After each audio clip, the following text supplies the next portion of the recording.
Message received sa watch. Ito nga pala yung C90 Pro smartwatch. Ito nga pala yung mga kasama sa kanyang box.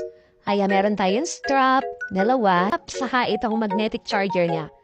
Ito nga palang strap ay replaceable. Pwede mong palitan ng ibang kulay yan. Oh, pa, ang ganda. Pwede ito sa babae ha, tsaka sa lalaki. Pwede mo palitan ng interface ng clock na gusto mo. Pihitin mo lang yung bilog sa right side. Ang ganda na ito kasi pwede mo siyang i-connect sa smartphone. Ay kailangan ka lang i-download na app sa Play Store. Then, pwede mo na siyang makonect through Bluetooth. Marami ka ring apps na pwedeng pagpilian dito. Kagaya nito, camera, Facebook. Pwede mo rin siyang downloadan ng iba pang app. Kung mainipin ka naman, ayan, pwede ka rin maglaro dito habang naghihintay. O siya, kung gusto niyo nito, ilalagay ko na lang yung link sa baba.